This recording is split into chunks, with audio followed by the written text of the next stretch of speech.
بلخ ملي راډیو تلویزیون درنو لیدونکو سلام ستړي مشئ پام وکړئ د دې ساعت مهمو خبرونو ته ویان سید عمر احمدي د افغانستان ملي راډیو تلویزیون لخوا د بلخ ولایت اطلاعات او کلتور ریاست په همکارۍ په مزار شریف کې لویه ادبي علمي او فرهنګي مشاعره ترسره شوه د اسلامي امارت واکمنېدو وروسته دا لومړی ځل ده چې داسې لویه پرتمینه غونډه په بلخ کې ترسره کیږي په افغانستان کې د اسلامي امارت له واکمنۍ وروسته په مزار شریف ښار کې لومړنۍ لویه فرهنګي مشاعره ترسره شوه. دغه خپرونه د افغانستان د ملي تلویزیون لخوا د بلخ ولایت د شاعرانو او لیکوالانو د درناوي په موخه جوړه شوې وه. د افغانستان د ملي راډیو تلویزیون عمومي رئیس احمد الله وثیق د بلخ ولایت د فرهنګ او تمدن په اړه خبرې وکړې او په دغه ولایت کې د شاعرانو او لیکوالانو کارکړنې اغیزمن او اړین وخود. په همدې حال کې د بلخ ولایت د اطلاعات او کلتور رئیس مولوي ذبیح الله نوراني د یادې خپرونې د ارزښت او اهمیت په اړه خبرې وکړې. ښاغلی نوراني همدارنګه د خپلو خبرو لړ کې وویل چې په راتلونکي کې هم دا ډول خپرونې د ځوانانو په ځانګړې توګه لیکوالانو او شاعرانو لپاره په پام کې نیول کیږي. په دې برنامه کې شاعران، ترانه‌خوانان، لیکوالان د بلخ ولایت ډېر ځوانان او مخورو ګډون کړی و.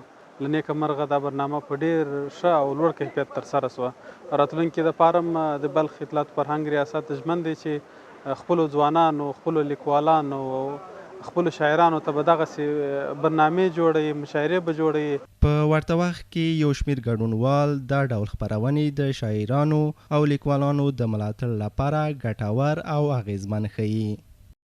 الحمدلله شاعرانو، همدارنګې مجاهدینو شاعرانو، همدارنګې نورو مخلصو ورونو شاعرانو ټول پکې برخه واخیستله او موږ ډېر خوشحاله یو او په دې باندې موږ فخر کوو. شاعرانو مو دا غوښتنه ده چې له دې وروسته دوی کولی شي خپل شعرونه او ډیپلومې او خپل ترانې په عام ډول باندې ووایي او نشر یې کړي او همداسې لکه د مشاعره کې موږ ته دا هم معلومه شوه چې موږ بلخ کې ډېر شاعران او ډېر استعدادونه هم درلودل.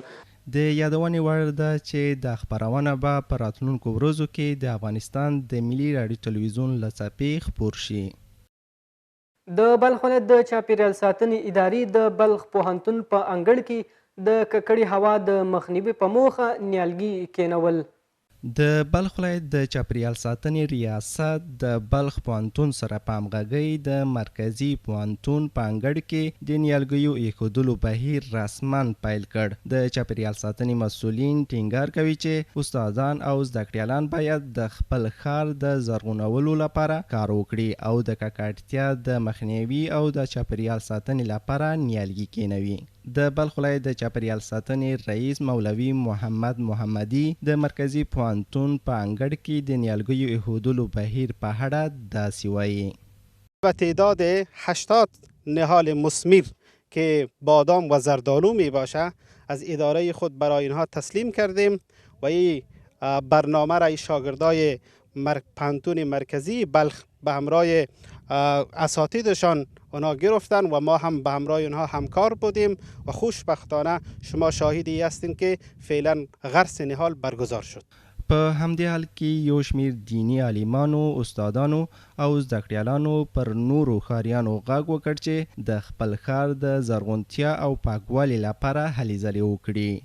تمام هم شهریان ولایت بلخ عرضم است که اینا باید در موضوع نیارشانی جدی باشند و ساحه و منطقه ما و ولایت بلخ باستان را همانطوری که از نامش پیدا هست این منطقه سرسبز باشه تا اینکه مردم با استفاده از هوای خوب، از هوای خوش درختها و نیالا و سبززارها بتانن یک تنفس خوب داشته باشند. هر پانزه این فرهنگ بر جامعه تطبیق بکنه که ما یک جامعه سبز و مرفه داشته باشیم که لازمی عزیز که هر کس مسئولیت خود بدانه. اگر ما ایرا حواله بر کسی دیگه بکنیم کسی دیگه هم کسی است که مثل ماست. هیچ کسی در جامعه کسی دیگه را به دوش گرفتن نمیدن. هر کس یک کس بر خود است. و عملا ما امروز شاهد غرس 80 اصلا نهال مثمر که درخت های بادام و زردآلو است.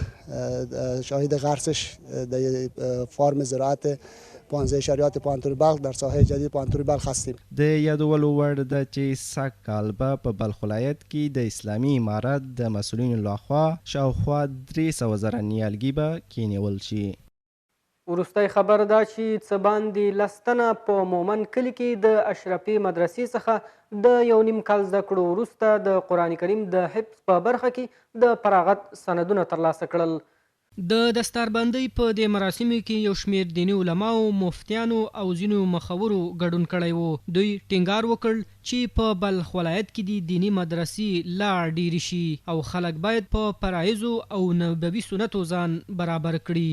د ښاري محکمې مفتی شیخ هدایت الحق، د ښاروالۍ مرستیال مولوي خالد محمد ذاکر، د بلخ ولایت امني قمندانۍ د کنفرانسونو مسؤل اسدالله حنفي او د سرحدي لیوا امر بالمعروف او نهي عن المنکر عبدالاحد مظهري د خپلو خبرو په ترڅ کې دیني مدرسو سره د همکارۍ ژمنه وکړه. د یادونې وړ ده د مومن کلي اشرفي مدرسې څخه 9 تنه د 1.5 کال په موده کې د قرآن کریم د حفظ په برخه کې فارغ شول. په پای کې د یادې مدرسې مسؤل قاری امین الله د اسلامي امارت ټولو حکومتي ارګانونو د خدمتونو څخه مننه وکړه.